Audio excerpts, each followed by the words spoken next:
समन्ता चक्रवालेषु अत्रा गच्छन्तु देवता सद्धम्मं मुनिराजस्य सुनन्तु सग्गमोक्खदं धम्मश्रवण कालो अयं भदन्ता धम्मश्रवण कालो अयं भदन्ता ධම්මස්සවන කාලෝ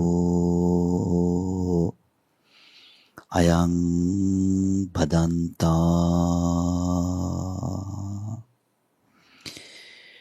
නමෝ තස්ස භගවතු වරහතෝ සම්මා සම්බුද්දස්ස නමෝ තස්ස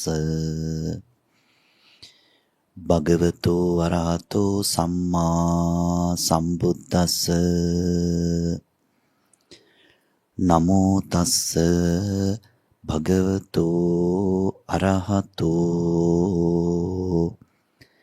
සම්මා සම්බුද්දස්ස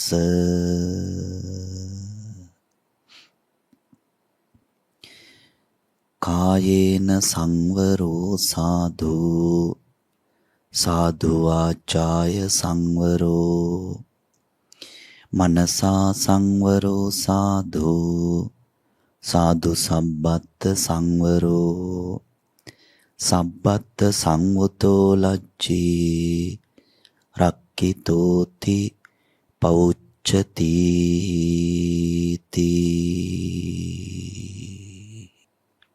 ධර්ම ශ්‍රවණය කරන සූදානමින් tempatව සිටින සදැහැති වාසනාවන්ත සත්පුරුෂ පින්වත්නි, බුද්ධ ශාසනයක් පවතින වටපිටාවකදී අපේ ශාස්ත්‍රූන් වහන්සේ අනුදැන වදාළ දේශනාව සම්බන්ධව යම් අවධානයක් අපි දෙනවද? ඒ බුදුන් වහන්සේගේ දේශනාවට අවධානය දෙන සෑම මොහොතකදීම කියා නිම කළ නොහැකි තරම් ශාස්ත්‍ර ගෞරවයක් අපිට බුදුරජාණන් වහන්සේ සම්බන්ධව ඇති වෙනවා. ඒ ශාස්ත්‍ර ගෞරවය හිතේ පිහිටුවාගෙන ධර්ම ශ්‍රවණය කරද්දී බුදුරජාණන් වහන්සේගේ වචන හරහා උන්වහන්සේ අනෙකුත් ජනයාට සම්ප්‍රේෂණය කරන්නට යෙදුණු කරුණු කාරණාවල ඇති වටිනාකම, සත්‍යතාවය, නිවැරදිතාවය ධර්ම ශ්‍රවණය කරද්දී අපිට තහවුරු වෙනවා. ඒ නිසා පළමුවෙන්ම ශාස්ත්‍ර ගෞරවය ඇති වෙනවා ධර්ම ශ්‍රවණයට වාඩි වෙන තැන. දෙවැන්න නම් අපිට මේ ධර්මයේ තුල පවතින සත්‍යතාවය නැවත නැවත තහවුරු වෙනවා ධර්ම ශ්‍රවණය කරන තැන.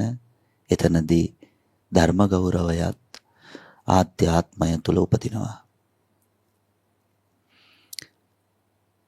ඒ වගේම තමයි දේශනාව පවත්වන, දේශනාව කියා දෙන පිරිස සම්බන්ධව විශේෂයෙන්ම මහා සංඝරත්නය සම්බන්ධවත් මේ සංඝ ගෞරවය පිහිටනවා. එතකොට බලන්න ධර්ම ශ්‍රවණය කරන තැනක් කියන්නේ තුන් ආකාරයකට තෙරුවන් සම්බන්ධව තම තමන්ගේ හිතවල ගෞරවය උපදින අවස්ථාවක්. බුදුරජාණන් වහන්සේ සම්බන්ධව ශාස්ත්‍ර ගෞරවයත්, ධර්ම රත්නය සම්බන්ධව ධර්ම ගෞරවයත්, සංඝ රත්නය සම්බන්ධව සංඝ ගෞරවයත් අපිට මේ අභ්‍යාසය සිද්ධ කරන හැම වෙලාවකදීම අපිට ඇති වෙනවා. ඉතින් ඒක ශ්‍රද්ධාවන්ත හිතකට මහත් ආශිර්වාදයක්. තෙරුවන් සම්බන්ධව තමන්ගේ හිතේ අදහසක් ඇති වෙනවා කියන්නේ තෙරුවන්ට පක්ෂව තමන්ගේ හිතේ චේතනාවලියක් ගොඩනගෙනවා කියලා කියන්නේ. ඒක ඇත්තටම කෙනෙක්ගේ ජීවිතයකදී ලබන මහා භාග්‍යයක්. අපි අපි දන්නවා මේ රත්නත්‍රය සම්බන්ධව කවදාවත් කනටවත් අහලා නැති මිනිස්සු මේ ලෝකේ කොච්චර ජීවත් වෙනවද? තෙරුවන් සම්බන්ධ වචනයක්වත් අහලා නැති, තෙරුවන් සම්බන්ධව කිසිම දෙයක් දන්නේ නැති මිනිස්සු මේ ලෝකේ කොච්චර ජීවත් වෙනවද? ඒ අතින් කල්පනා කරලා බලනකොට අපිට අපේ ජීවිත ගැන කොයිතරම් සතුටු වෙන්න පුළුවන්ද? අපේ ජීවිතේ අපිට කෙලවර කරගන්නත් කවදා හරි උපකාර වෙන්නේ මේ තෙරුවන්නේ කියලා කල්පනා කරනකොට අපිට මේ තෙරුවන් සම්බන්ධව ජීවිතයට බැඳුන හැඟීමක් ඇති වෙනවා. කවදා හරි දවසක අපිට මේ සංසාරේ නිමා කරන්න පාර කියා දෙන්නේ ඇත්තටම මේ රත්නත්‍රය. ඉතින් ඒ නිසා මේ බුද්ධ දර්ශනය තුළ කරන ඉගැන්වීම විශේෂ ඉගැන්වීමක්. අනෙත් ආගම්වල කරන ඉගැන්වීම් වලට වඩා බුද්ධ දර්ශනය තුළ කරන ඉගැන්වීම විශේෂ ඉගැන්වීමක්. දන්නවා අපි ගොඩක් වෙලාවට අනෙත් ආගම් අනෙක් දර්ශන අපි අසුරු කරනකොට අපිට හම්බ වෙන්නේ ගොඩක් තැන්වලදී ඒ ආගම්වල මූලිකත්වය ගත්ත කෙනා ගැන නිතර කතා කරනවා. ඒ කතා කරන තැන මහා බලයක් පවරලා තියෙනවා. මහා බලයක් පවරලා තියෙනවා විතරක් නෙවෙයි, ඒගොල්ලන්ගේ අදහසට ගිහිල්ලා තියෙන්නේ, ඒගොල්ලන්ගේ කල්පනාවට ගිහිල්ලා තියෙන්නේ, ඒගොල්ලන්ගේ දෘෂ්ටියට වැටිලා තියෙන්නේ මේ ලෝක ධාතුව තුළ දූවිලි අංශුවක් ඇත්නම් මේ දූවිලි අංශුවත් හේතුඵල ධර්මතාවයකට යටත්ව සකස් වුණා නෙවෙයි, ඒ දූවිලි අංශුවත් නිර්මාණය කළා, මැව්වා කියලා තමයි විශ්වාස කරන්නේ. ඉතින් අපි මේ නිර්මාණවාදයෙන් බැහැරයි. මේ බුදුරජාණන් වහන්සේගේ අනුශාසනාව තුළ තියෙන ඇත්තටම මැවීමක් සම්බන්ධ කතාවක් නෙවෙයි. බුදු පියාණන් වහන්සේගේ අනුශාසනාව තුළ තියෙන කිසිම තැනක කිසිම දෙයක් මවලත් නැහැ, මැවිලත් නැහැ. කිසිම තැනක කිසිම දෙයක් මවලත් නැහැ, මැවිලත් නැහැ. මැවුම්වාදයක්, නිර්මාණවාදයක් තථාගත ධහම තුළ සඳහන් කරන්නේ, කතා කරන්නේ නැහැ. බුදු පියාණන් වහන්සේ අපිට මතක් කරන්නේ හැම දෙයක්ම හැදිලා තියෙන්නේ හේතු කාරණා මුල් වෙලා. කොච්චර සාධාරණ දර්ශනයක්ද කියලා හිතෙනවා. ඒ ධහම විමසනකොට තේරෙනවා කාගේවත් හිත පටලැවෙන්නේ නැහැ. කාගේවත් හිතේ සැක සංකා උපදින්නේ නැහැ. ඕනම කෙනෙකුට මේ කතාවෙහි ඇත්ත නැත්ත පිළිබඳව විමර්ශනය කරලා බලන්න පුළුවන්. හැම දෙයක්ම ඇති වෙලා තියෙන්නේ හේතු කාරණා මුල් වෙලා. ඒ හේතු කාරණා ගත්තට පස්සේ සෑම දෙයකම ඇතිවීමට මුල් වෙන හේතු කාරණා පිළිබඳව ධර්මයේ තුල බුදුරජාණන් වහන්සේ අපිට පැහැදිලි කරනවා. භෞතික ලෝකේ තියෙන දේවල් ඇති වෙන්න බලපාන හේතු කාරණා වෙනම විදියක්. ඒ වගේම තමයි මේ චේතනා ක්‍රියාවලිය නැවත නැවත ඉපදෙමින් බිඳෙමින් පවතින මේ චේතනා ක්‍රියාවලිය පහළ වීමට හේතු කාරණා වෙනම විදියක්. අපි ගත්තොත් ගහක්, ගලක්, පුටුවක්, වාහනයක්, ගෙයක්, දොරක් මේ වගේ මොනවා හරි දෙයක් ගත්තොත් අපිට තේරෙනවා ඒවා මේ භෞතික ලෝකේ තියෙන දේවල්. ස්පර්ශ කරන්න පුළුවන් අතට. ඒවා අතට ස්පර්ශ කරන්න පුළුවන් දේවල්, ඒවා සකස් වෙලා තියෙන්නේ මොන වගේන්ද කියලා අහුවොත් ඒවා සකස් වෙන්න කාරණා 8ක් මුල් වෙලා තියෙනවා. පඨවි, ආපෝ, තේජෝ, වායෝ, වන්න, ගන්ධ, රස, ඕජා. දූවිලි අංශුව තුලත් ඔය ගුණ 8 තියෙනවා. බුදුරජාණන් වහන්සේගේ හෙළිදරව්ව හරීම පුදුමයි. දූවිලි අංශුව තුලත් ඔය ගුණ 8 තියෙනවා. මල් රේණුවකත් ඔය ගුණ 8 තියෙනවා. ශාක පත්‍රයකත් ඔය ගුණ 8 තියෙනවා. පොළවේ තියෙන වැලි ඇටයේ තුලත් ඔය ගුණ 8 තියෙනවා. තල ඇටයේ තුලත් ඔය ගුණ 8 තියෙනවා. එතකොට මේ භෞතිකව සකස් වෙලා තියෙන සෑම දෙයකම ඔය ගුණ 8 තියෙනවා කියලා භාග්‍යතුන් වහන්සේ අපිට වදාලා. ඒ 8 පැහැදිලි කරලා දෙන ගමන් අපිට මතක් කළා ඔය 8 ගැන අපි මතක් කරනකොට ඔය 8න් සම්පාදිත දේවල් ගැන අපි දකින්නකොට, අපි බලනකොට, අපි අල්ලනකොට, අපි අත ගන්නකොට නිතරම මෙතන තියාගන්න ඕන මේ ධාතු ක්‍රියාවලියක් පවතිනව මිසක මෙතන මමත් එකෙන් ගන්න දෙයක් නැහැ කියලා. අපි ගොඩක් වෙලාවට මේ පිටස්තර දේවල් දකින්නකොටම ඒව සම්බන්ධව ඇති කරගන්න හැඟීම නම් මමත්වය කරා පමුණුවා ගන්න හැඟීමක් නේ අපි ඇති කරගන්නේ. මමත්වය කරා පමුණුවා ගන්න බලනවා කියන්නේ තමන්ගේ කරගන්න බලනවා කියන එක.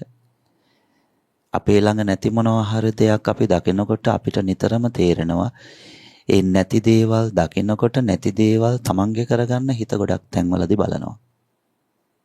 එතකොට මේ තමන්ගේ කරගන්න බලන දේවල් අපි විමසිලිමත්ව බලනකොට අපිට තේරෙනවා මේවා මේ හේතු කාරණා මුල් වෙලා සකස් වෙලා තියෙන. ඊටත් එහාට භාග්‍යවතුන් වහන්සේ පැහැදිලි කරනවා තවදුරටත් මේ හේතු කාරණා මුල් වෙලා සකස් වුණ තව ස්වභාවයක් තියෙනවා. ඒක වටහා ගන්න අමාරුයි. දැන් ඔය අපි කතා කළ දේවල් නම් අපිට වටහා ගන්න පුළුවන්. පුටුව කියන එකක් බැලු බැලමට සම්මතයට පේනවා. මේසේ කියලා බැලු බැලමට සම්මතයට පේනවා. පිඟාන කියලා බැලු බැලමට දෙයක් අපට සම්මතයට රූපයක් විදිහට පේනවා. ඒත් භාගතුන් වහන්සේ තව එහාට ගිහිල්ලා මතක් කරනවා රූපයක් විදිහට සම්මතයට නොපෙනෙන තව ස්වභාවයක් තියෙනවා. ඒ රූපයක් විදිහට සම්මතයට නොපෙනෙන දැක ගන්න අමාරු ඊටාම සූක්ෂම ස්වභාවය මොකක්ද? මේ චේතනාවලිය, මේ සිත කොතන තියෙනවද කියලා කියන්න බෑනේ. දැන් අපි දන්නවා සිත තියෙනවා, සිත පවතිනවා. සිත නැත්නම් මේ කය මෙහෙම වැඩ කරන්නේ නැහැ කියලා අපි දන්නවා. සිතේ උපකාරයෙන් තමයි අත උස්සන්නේ. සිතේ උපකාරයෙන් තමයි කකුල උස්සන්නේ. සිතේ උපකාරයෙන් තමයි ඇහැ අරින්නේ. සිතේ උපකාරයෙන් තමයි ශබ්දය අහන්නේ. සිතේ උපකාරයෙන් තමයි රසද්ද නීරසද්ද කියලා දැනගන්නේ. සිතේ උපකාරයෙන් තමයි ගඳක්ද සුවඳක්ද කියලා දැනගන්නේ. සිතේ උපකාරයෙන් තමයි පහසුවක්ද අපහසුවක්ද කියලා දැනගන්නේ. එහෙනම් මේ සියල්ල දැනගන්න උපකාර වෙන්නේ සිත. සිතේ උපකාරයෙන් තමයි අපි මේවා දැනගන්නේ. ඒත් මේ සිතේ උපකාරයෙන් දැනගන්න දේවල් දැනගැනීමට මුල් වෙන සිත කොතන තියෙනවද කියලා කියන්න බෑ. මේ ඇඟේ කොතනද සිත තියෙන්නේ? ඒ කොළුවේද තියෙන්නේ, කකුලේද තියෙන්නේ, අතේද තියෙන්නේ, පපුවේද තියෙන්නේ, පිටේද තියෙන්නේ, බෙල්ලේද තියෙන්නේ, මෝණේද තියෙන්නේ? එහෙම කියන්න බෑ. නිමිත්තට අනුව වහා ඉපිද වහා බිඳී යනවා. නිමිත්තට අනුව අරමුණු ගන්න තැන් තියෙනවනේ අපි හැම කෙනෙක්ගෙම ඇඟේ තියෙනවා කොටස් පහක්. ඒ කොටස් පහෙන් ඒ ස්ථාන පහෙන් තමයි හිත තමන්ට කරන අරමුණු ගන්නෙ. එතකොට චිත්‍රපටියක් බලන්න හිතුනොත්, ටෙලිනාට්‍යයක් බලන්න හිතුනොත් එතනදී ඒක බලන්නේ ඇත්තටම කනහරවල නෙවෙයි.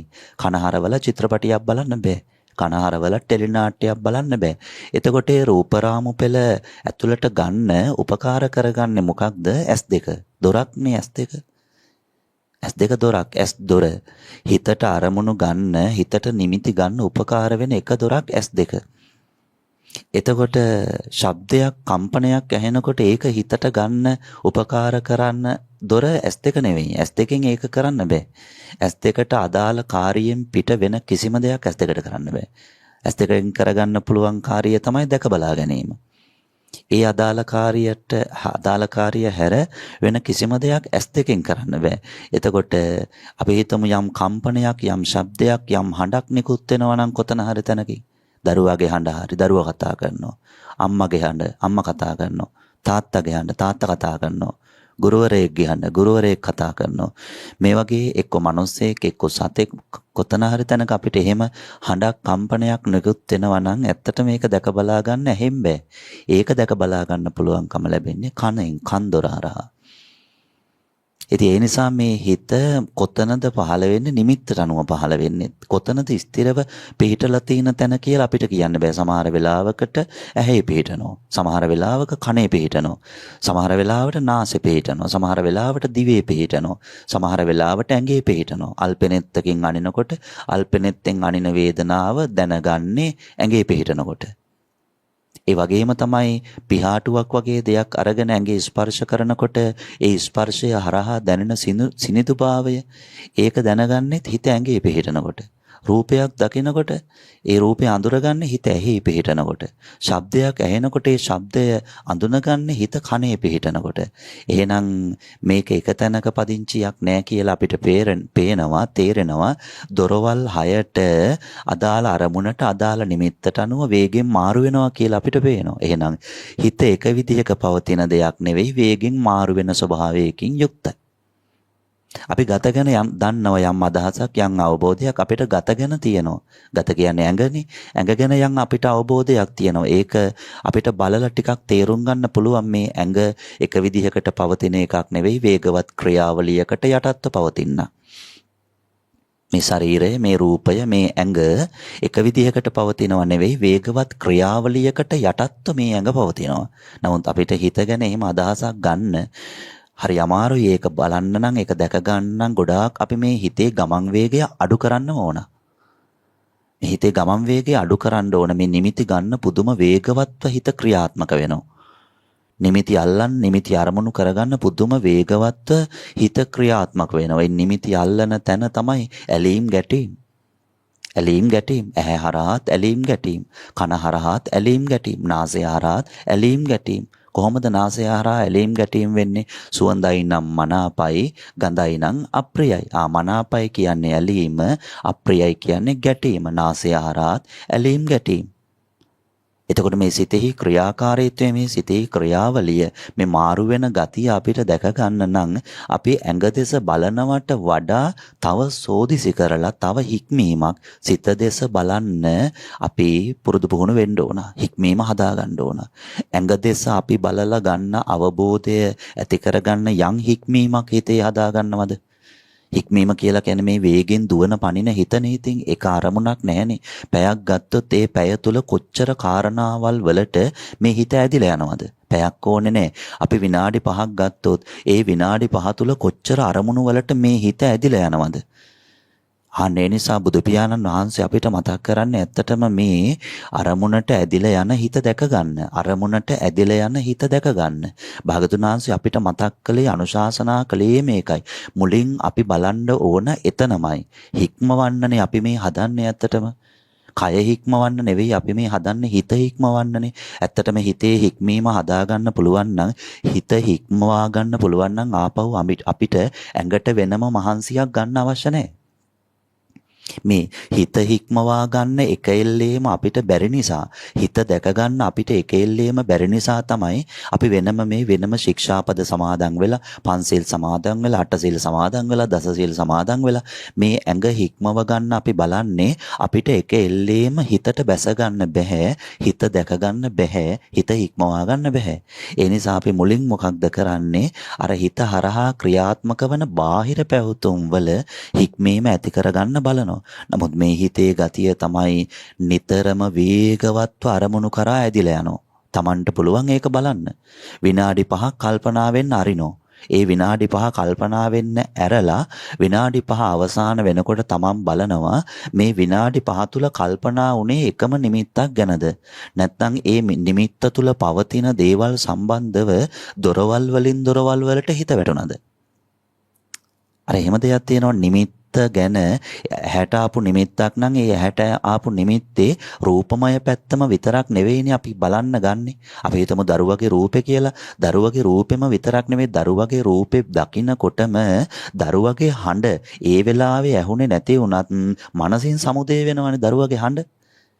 දරුවගේ රූපේ දකිනකොටම දරුවගේ කටහඬ මනසින් සමුදේ වෙනවා. දරුවා ඒ වෙලාවේ කතා කරන්නේ නැහැ. දරුවා ඒ වෙලාවේ කතා කරන්නේ නැති නිසා කනට සමුදේ වෙන්නේ ඒ වෙලාවේ බෑ. නමුත් දරුවගේ හඬ කනට අරන් තියෙනවනේ. කනට අරගෙන ඇතුලේ පටිගත කරන් තියෙනවා. ඒ පටිගත කරන් තියෙන නිසා දරුවා දකිනකොටම දරුවගේ හඬත් සමුදේ වෙනවා. ආන බලන්නකො එතකොට රූපයත් සමුදේ වෙනවා ශබ්දයත් සමුදේ වෙනවා. එතකොට රූපය සමුදේ වෙනකොටම ශබ්දය සමුදේ වෙනව නෙවෙයි. රූපයට ඉඩ දීලා එතනට අවශ්‍ය කරන කාලය ගත කරලා ඊට පස්සේ ඒ දොර වැහිලා තමයි මේ ශබ්දයට අදාළව දොර සමුදේ වෙන්නේ. කියන්නේ කන් දොර. ශබ්දයට අදාළව ඇති සමුදේ වෙන දොර කන් දොර. එතකොට ශබ්දයට අදාළ දොර සමුදේ වෙන්නේ අර රූපයට අදාළ චක්කුද්්වාරයේ වැහුණට පස්සේ. මේ දොරවල් දෙකටම එකට ඇරෙන්න බෑ. රූපය බලන්නයි ශබ්දය අහන්නයි දෙකම එකට කරන්න බෑ. බලන්න හිතේ වැටීම කොච්චර වේගවත් ඇද්ද? එතකොට සමහර තැනක ඉන්ද්‍රිය කොටස් දෙකකට වඩා වාර ගාණක් වැටෙන අවස්ථාවලුත් තියෙනවානේ සමහර තැන්වල. ඊටාම සෝදිසියෙන් බලනකොට අපිට පේනවා මේ හිතේ වේගය මොන තරම්ද කියලා. විනාඩි 5කට කල්පනා වෙන જાති කොච්චරද? විනාඩි 5කට කල්පනා වෙන දේවල් කොයි තරම්ද? ඒ කල්පනා වෙන්නෙම මොකද කියලා අපි බලනකොට අපිට තේරෙනවා මේ කල්පනා වෙන්නෙම චන්දරාගයේ බහුල නිසා. මේ කාම අරමුණනේ නිතරම කල්පනාවට එන්නේ කාමයට සම්බන්ධ දේවල්මයි. කල්පනාවට එන කාමයට සම්බන්ධ දේවල් කියන්නේ කැමැත්තට බර දේවල් කියන එක. කාමයට සම්බන්ධ අරමුණුමයි කල්පනාවට එන්නේ. නෙක්ඛම්මයට බරව කල්පනා වෙන්නෙම නැහැ. ඒ මොකද හේතුව පුහුණුව නැතිකම. කාමයට බරවමයි කල්පනා වෙන්නේ. ඒ කාමයට බරව කල්පනා වෙනකොට හිතට ගන්න ඕන. කාමයට බරව කල්පනා වෙන හැම තැනකදීම චන්දරාගයම බහුල කොට පවතිනවා. චන්දරාගය කියලා ගත්තට පස්සේ සමහර තැනක චන්දරාගය ඕනෑවටත් වඩා බහුලව පවතින අරමුණු තියෙනවා. සමහර දෙයකට චන්දරාගය ඇති වෙලා තියෙන ප්‍රමාණයට වඩා සමහර නිමිත්තකට සමහර අරමුණකට චන්දරාගය බහුලව පවතිනවා සමහර තැනක අපි දකිනවා. ඉතින් ඒ නිසා මේ හිතේ ක්‍රියාවලිය හිතේ ක්‍රියාකාරීත්වය දැක ගන්න එක ලේසි පහසු දෙයක් නෙවෙයි. ඒකට විවේකයම හදා ගන්න ඕන.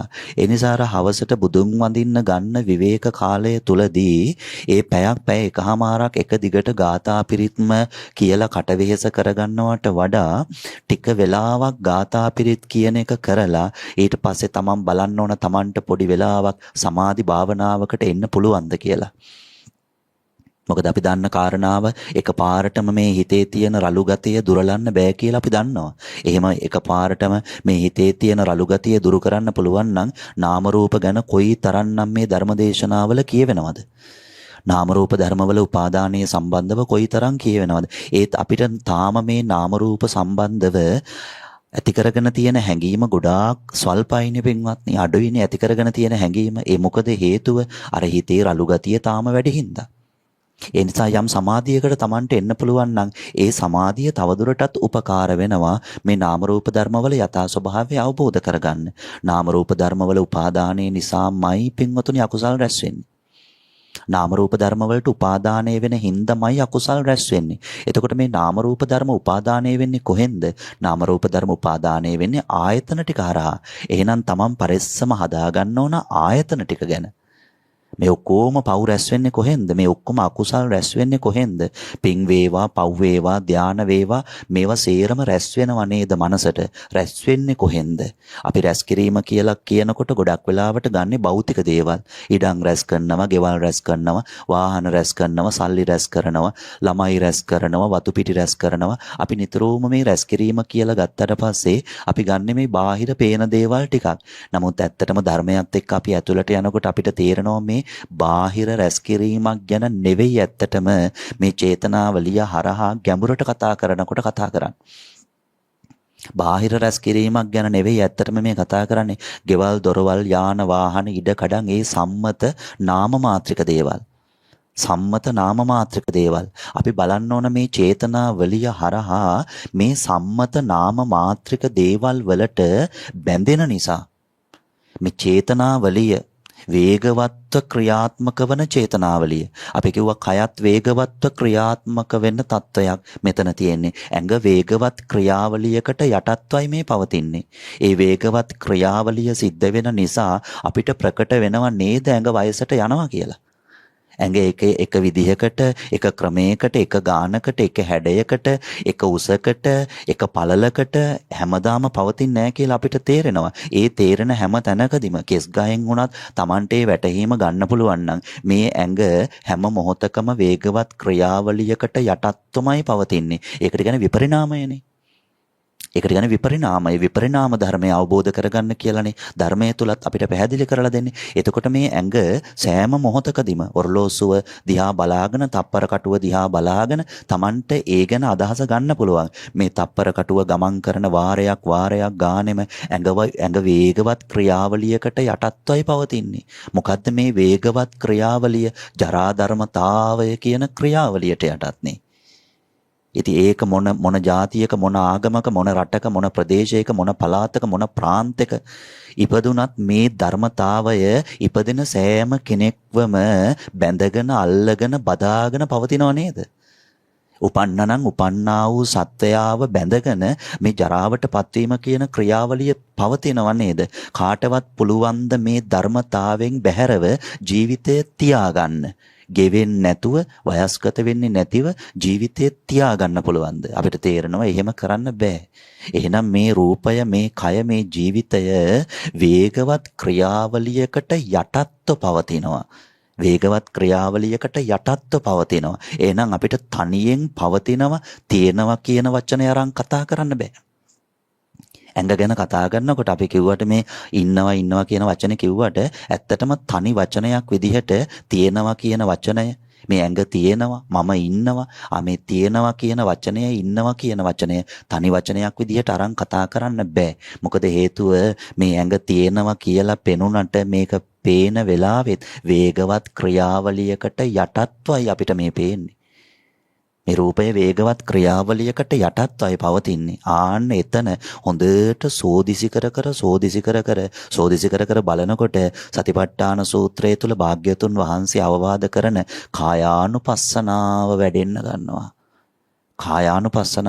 ගන්නවා. ඉතින් මේ කායානුපස්සනාව අපි වැඩිදුරටත් පුළුල් කරලා ඇති කරගන්න ඕන විදිහ ගැන කායගත සති භාවනාවට අපි නැඹුරු වෙනකොට අපිට ඒක වැටහෙනවා මේ කායානුපස්සනාව අපිට පුළුල් වශයෙන් බලන්න පුළුවන්.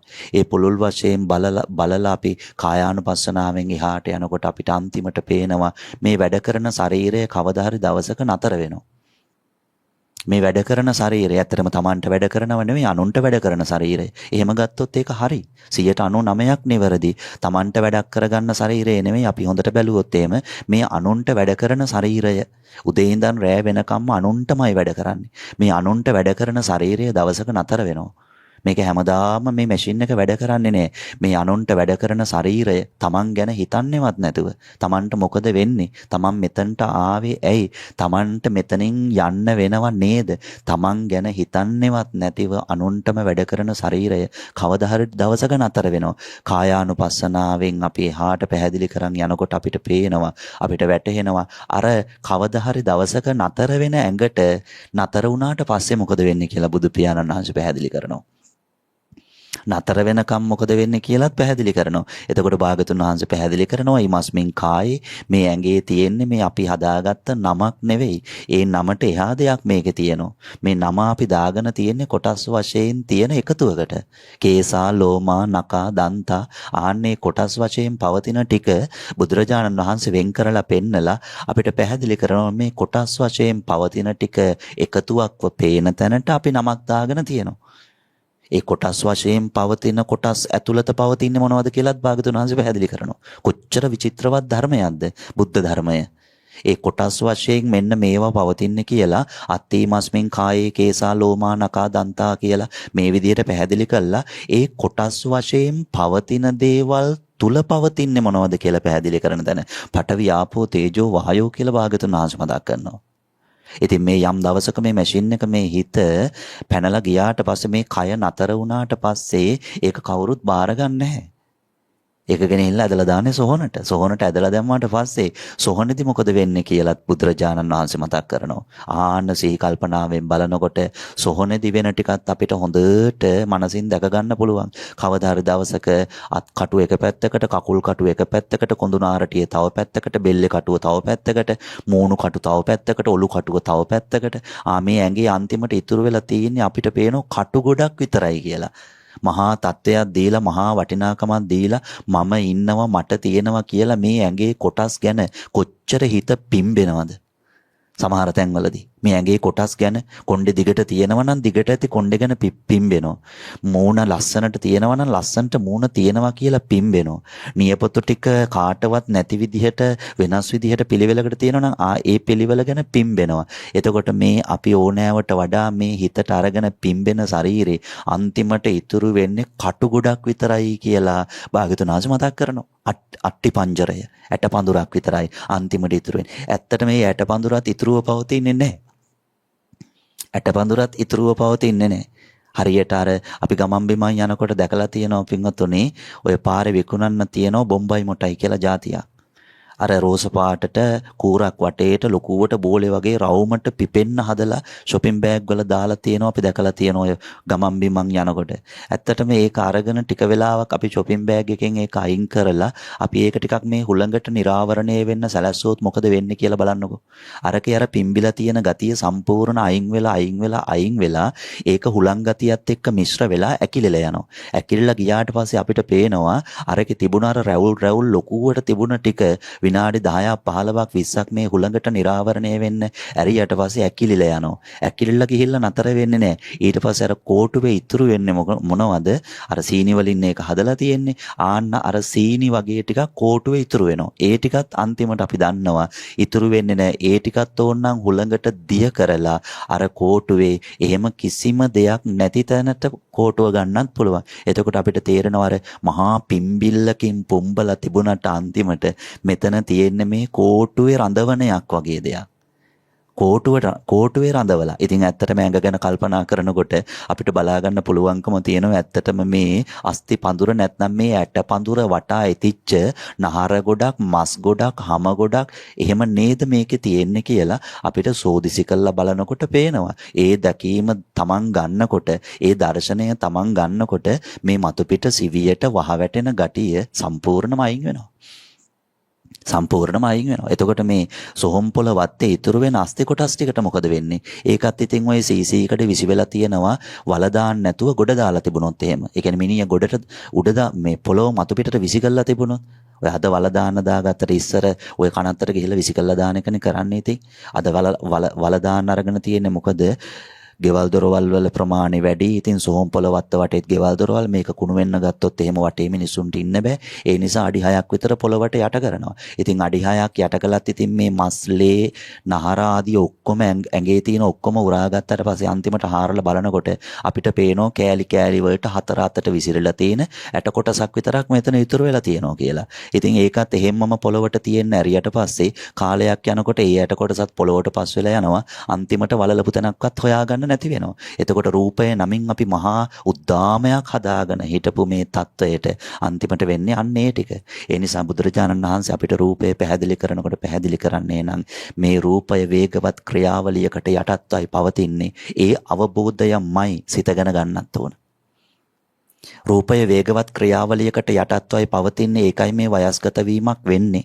ඒකයි මේ මරණයටපත් වීමක් වෙන්නේ. ඒකයි මේ ලෙඩවීමක් වෙන්නේ. එක විදිහකට පවතිනවා නම් මේ ධාතු ගොන්න එකට එකතු වෙලා ඒ ධාතු ගොන්න නිතර නිතර වෙනස් ස්වරූපයක් නොගෙන එක විදිහකටම පවතිනවා නම් මේ රූප කලාප වෙනස් වෙන්නේ නැහැ. උස යන්නේ නැහැ, මහත් වෙන්නේ නැහැ, මිටි වෙන්නේ නැහැ, දික් වෙන්නේ නැහැ, ඇද වෙන්නේ නැහැ. මේ කිසිම දෙයක් වෙන්නේ නැහැ එක විදිහකට පවතිනවා නම්. ඒත් අපේ වැටහීමට අපි ගන්න ඕන රූපය වේගවත් ක්‍රියාවලියකට යටත් පවතින්නේ. ඒ වගේමයි මේ චේතනාවලියත්. රූපය වේගවත් ක්‍රියාවලියකට යටත්ව පවතිනවා වගේම චේතනාවලියත් වේගවත් ක්‍රියාවලියකට යටත්ව පවතිනවා. රූපය යටත්ව පවතින වේගවත් ක්‍රියාවලිය මොකක්ද? සමුදය නිරෝධ. රූපය අයත් වෙන්නේත් ඒ ධම්ම නියාමයටමයි. සමුදය නිරෝධ. ඔය ක්‍රියාවලිය තමයි සිද්ධ වෙන්නේ. එහෙම නැත්නම් තව වචනෙන් කියනවා නම් උත්පාද භංග. උපාද වය, උපාද භංග, සමුදය නිරෝධ. එහෙනම් රූපයටත් අයිති ඒ ධර්මතාවයමයි.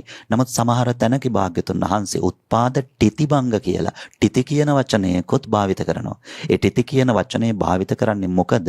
අර සම්මත ව්‍යවහාරෙට මේක තියෙනවා කියලා කියන්න ඕනේනේ. නමුත් භාග්‍යතුන් වහන්සේ මතක් කරනකොට මතක් කරන්නේ වේගවත් ක්‍රියාවලියකට යටත් වයි ටිති හේවත් පැවතීම සිද්ධ වෙන්නේ. ආන්න ඒ ධම්ම න්‍යායම හිත දැක ගන්නත් පාවිච්චි කරන්න කියලා කියනවා. එතකොට අපිට පේනවා මෙතන එක හිතක් නෑ කියලා. මෙතන වේගවත්ව සංස්කාර රැස් කරන ක්‍රියාවලියක් පවතිනවා. මෙතන වේගවත් මේ හිතේ සූක්ෂම ගතිය මොකද්ද? හිතේ ඇති සූක්ෂම ගතිය තමයි සසර උපතකට හේතු වෙන සංස්කාර රැස් කිරීමේ ක්‍රියාවලිය තුල සිත පවතිනවා. එතකොට එතනත් එක සිතක් නෙවෙයි. අපි කියවනේ අර දොරෙන්දරට හිත වැටෙනවා කියලා. එතකොට ඇස් දොරේ පැවතුන හිත කන් දොරට වැටෙනකොට ඇස් දොරේ පැවතුන හිතේ අංශු මාත්‍රයක්වත් නැහැ. ඒක අවසාන වෙලා විනාශ වෙලා නැති වෙලා භංග වෙලා වය වෙලා ගිහිල්ලා ඉවරයි. කන් දොරට හිත වැටෙනකොට ඒ කන් දොරට හිත වැටෙන අවස්ථාවේදී පැවතුන සිත තප්පරයක් ගිහිල්ලා බලනකොට එතන නැහැ. ඒ තප්පරයක වෙනස් වෙන කාල සීමාව තුළ ප්‍රකෝටි ගාණක් චේතනාවලිය පහළ වෙලා විනාශ වෙලා පහළ වෙලා විනාශ වෙලා යනවා. එතකොට මේ චේතනාවලිය හරහා සංස්කාර රැස් වෙන්නේ. භාගතුන් වහන්සේ මතක් කරන්නේ අපිට එහෙනම් මේ චේතනාව පිරිසිඳ දැක ගන්න කියලයි බුදු පියාණන් වහන්සේ මතක් කරන්නේ. ඒකට තමන් ගොඩාක් සංයමය හදා ගන්න ඕන. ඒක පාරට චේතනාවලිය දකින්න බෑ. Taman ගොඩාක් සංයමය හදා ගන්න ඕන. ආන්න ඒ නිසයි මේ දන් දෙන ගමන්, බුදුන් වඳින ගමන්, වන්දනමාන කරන ගමන්, සිල් සමාදන් වෙන ගමන් මේ කියන පිනට සම්බන්ධ දේවල් කරන ගමන් Taman යම් සමාධියකට හිතපත් කරගත යුතුමයි. සමාධියකට හිතපත් කරගත යුතුමයි. ඒ සමාධියක් කියලා කියන්නේ ඇත්තටම Tamanට මොකක් හරි භාවනා මානසිකාරයක් ගන්න පුළුවනි නම් නිතර වඩන්න. ඒ ගන්න භාවනා මානසිකාරය උපකාර වෙනවා මේ ආයතන 6 දැක ගැනීම පිණිස. එකපාරටම ඉතින් ආයතන 6 දැක ගන්න බෑ. මොකද අපි හිතනකොට ආයතනෙට හිත වැටිලා ඉවරයි.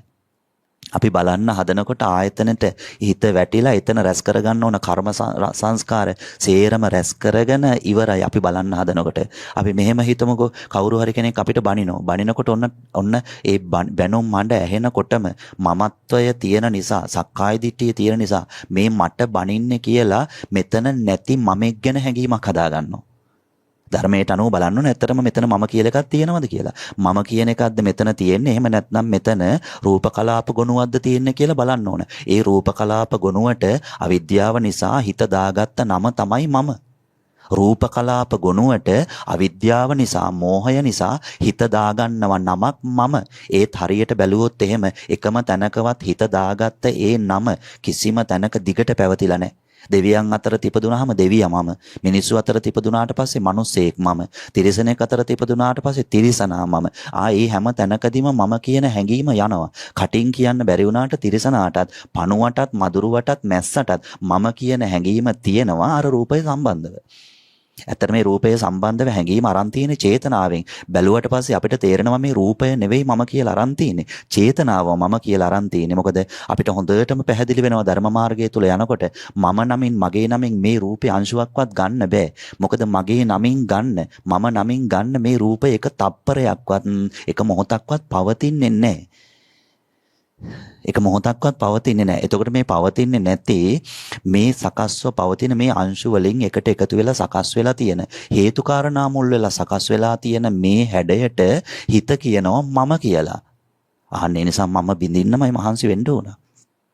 මම බින්දින්නමයි මහන්සි වෙන්න ඕන. එතකොට මේ චේතනාවලිය අපි දැකගත්තේ නැතොත් මම උපාදානයේ වෙන්න අවශ්‍ය කරන චේතනා ඕනෑතරම් මේක ඇතුලේ ගොනු වෙනවා. ඒවට කියන්නේ සංස්කාර කියලා. ඇතර මේක එක නම් වලින් හඳුන්වලා තියෙන්නේ.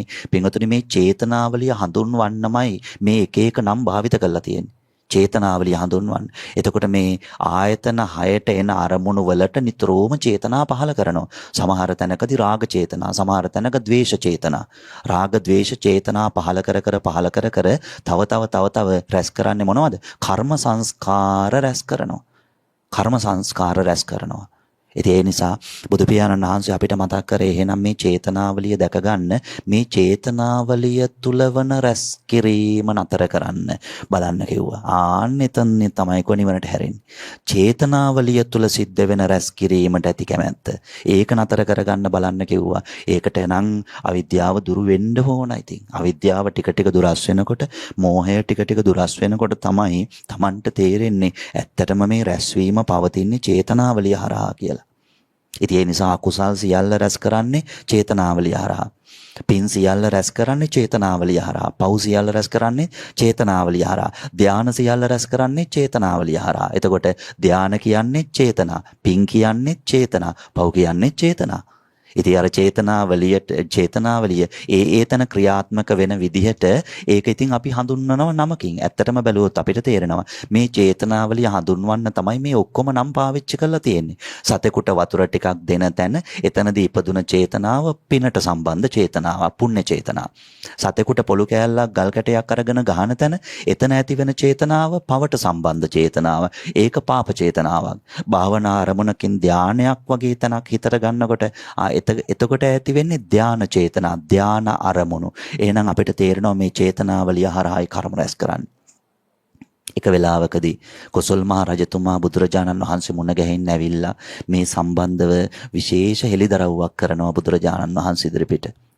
ස්වාමීනි මේ ආත්මාරක්ෂාව සලසා ගැනීම ගොඩාක් වටිනවා කිව්වා.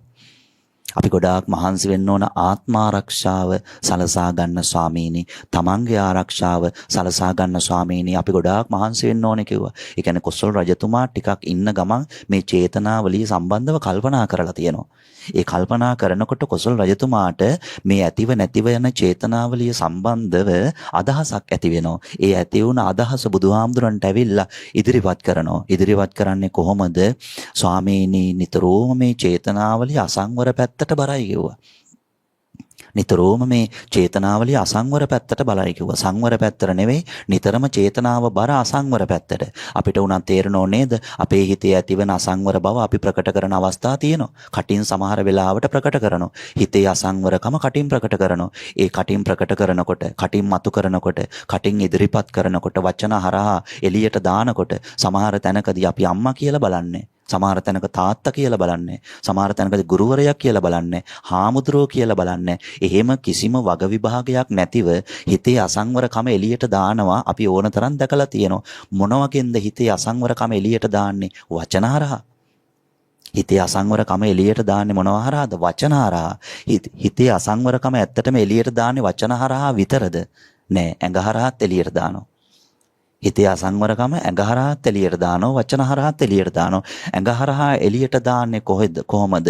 ත්‍රිවිධ අකුසල ක්‍රියා තියෙනවනේ. පානඝාතය, අදත්තාදානය, කාම මිත්‍යාචාරය. ඉතින් ওই තුනට ඕනම වෙලාවක වැටෙන්න පුළුවන්. ප්‍රාණඝාතයට වැටෙන්න පුළුවන්, අදත්තාදානයට වැටෙන්න පුළුවන්, කාම මිත්‍යාචාරයට වැටෙන්න පුළුවන්. Tamanට තියෙන දෙයක් නම් Taman ගන්න කල්පනා කරන එකක් නෑ. Tamanට නැති දෙයක් නම් Taman ගන්න කල්පනා කරනවා. එතකොට ඒ ගන්න අදහස, ඒකට චන්දරාගය ආවට පස්සේ ඒ Tamanට නැති දේ ගන්න අදහස Tamanට ආවට පස්සේ සමහර තැනක හොඳින් ගන්නත් පුළුවන්. හොඳින් ගන්න බෑ කියලා තේරෙනවා නම් එවැනි තැන්වලදී නරකින් ගන්නත් පුළුවන්. බලන්න මේ චන්දරාගය ඇති කරන හානිය. හොඳින් ගන්න බැරි වෙන තැන, සාධාරණව ගන්න බැරි වෙන තැන. ඒ කියන්නේ Tamanගේ ආසාව, Taman කැමති දේ සාධාරණව පියව ගන්න බැරි වෙන තැන සමහර තැනකදී අසාධාරණව ගන්නත් පුළුවන්. ඉතින් අසාධාරණව ගන්නවා කියන එක හොරකමට අයිති වෙනවා. අපි මේ හොරකම කියලා කියනකොට සොරසිතින් ගන්නවා කියලා කියන එක, නොදුන් දේ ගන්නවා කියලා කියන එක අපි නිකන් හදාගෙන තියෙන අමුතු කොටුවකට, අමුතු රාමුවකට අරගෙන අපි හදාගෙන තියෙන්නේ. ඉතින් සමහර තැනක හොඳින් ගන්න බැරි තැන නරකින් ගන්නවා නම් ඒ නරකින් ගන්න යන තැනත් ඇත්තටම එතන තියෙන්නේත් නොදුන් දේ ගැනීමක්ම තමයි. එතකොට වාචික හිතේ ඇති අසංවරකම වාචිකවත් එලිපිට ප්‍රදර්ශනය කරනවා. හිතේ පවතින අසංවරකම කායිකවත් එලිපිට ප්‍රදර්ශනය කරනවා. සොරකම හරහාම විතරක් නෙවෙයි කායිකව එලිපිට ප්‍රදර්ශනය කරන්නේ. ඔය ගහමරා ගන්නේව, රණ්ඩු සරුවල් වෙනේවට යනකොට බලන්නකො එකකින් කැති කැති පොළු උස්සගෙන අතපය මිට මොලෝගෙන ඇඟිලි දික් කරගෙන යන්නේ. ඒ මොකක් කරන්නද යන්නේ? ඔළුව අත ගන්නද ඇඟිලි දික් කරගෙන අතපය මිට මොලෝගෙන මිනිස්සු යන්නේ?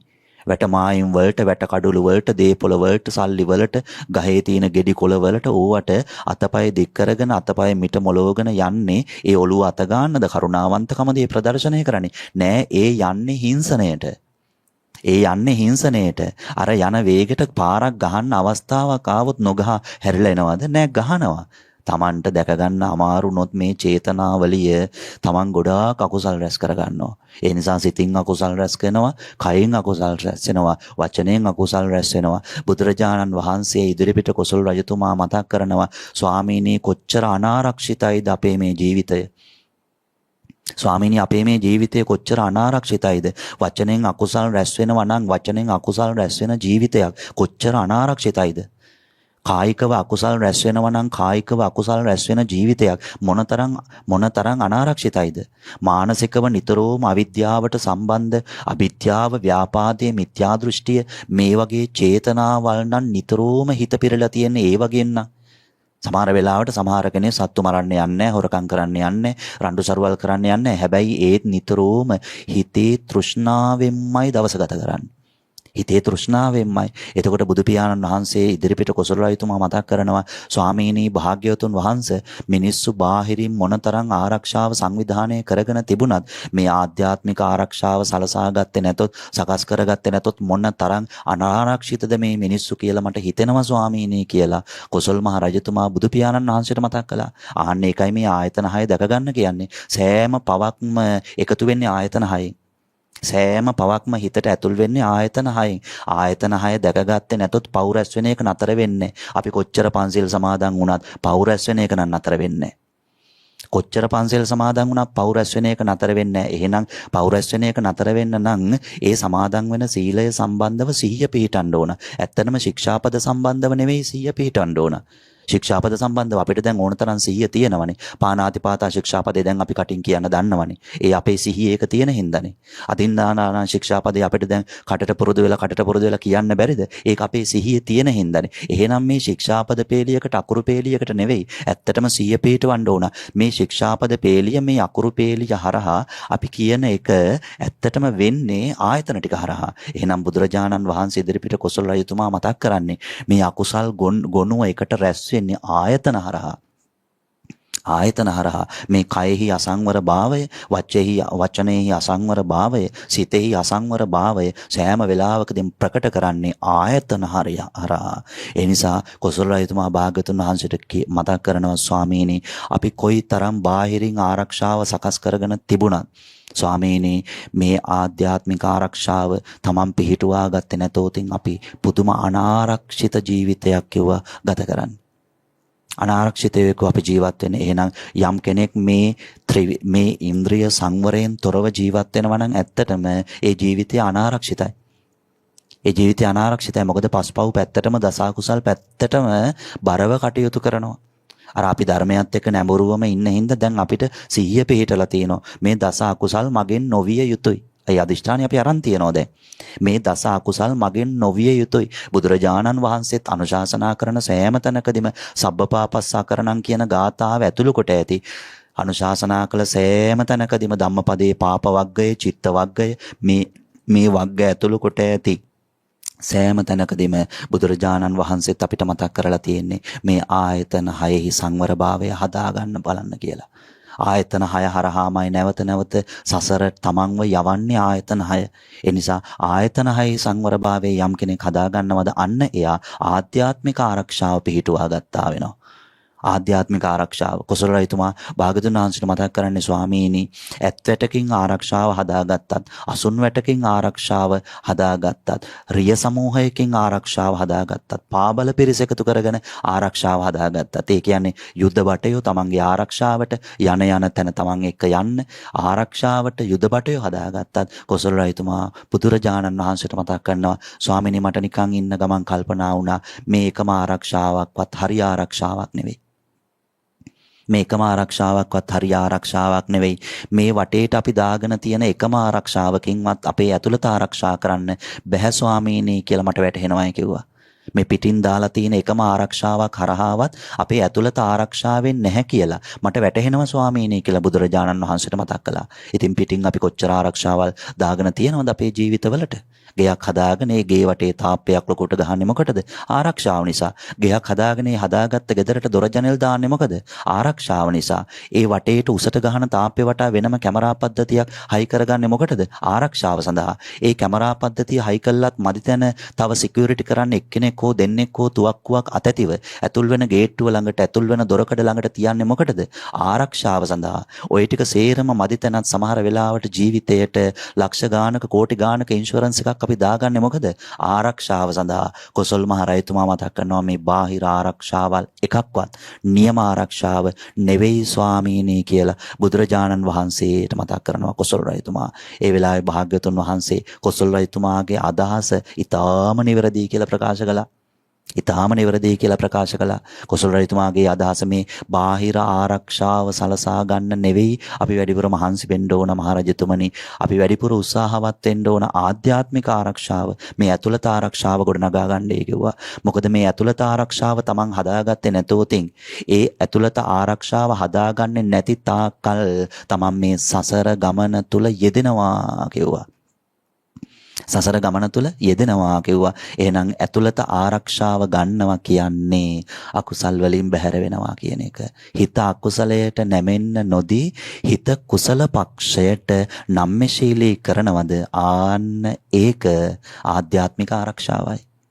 ආධ්‍යාත්මික ආරක්ෂාවයි. එතකොට මේ සිත ආයතන ටික හරහා තමයි පව්කම් කෙරෙන්නේ කියලා අපි දන්නවා. ආයතන ටික හරහා තමයි අකුසල් රැස් වෙන්නේ කියලා අපි දන්නවා. ඇහැ හරහා චන්දරාගය පහල කරගන්නවද අකුසල් රැස් වෙනවා. කන හරහා චන්දරාගය පහල කරගන්නවද අකුසල් රැස් වෙනවා. එතකොට මෙතන අපි වැඩි වගකීමකින් බලන්න ඕන මේ ඇහැ කන නාහේ දිව ගත මන අපි මේ ටික පාවිච්චි කරන්න පුරුදු වෙලා තියෙනවා. මේ ටික පාවිච්චි කරනකොට අපි ගොඩාක් සිහි කල්පනාවෙන් පාවිච්චි කරන්න ඕන.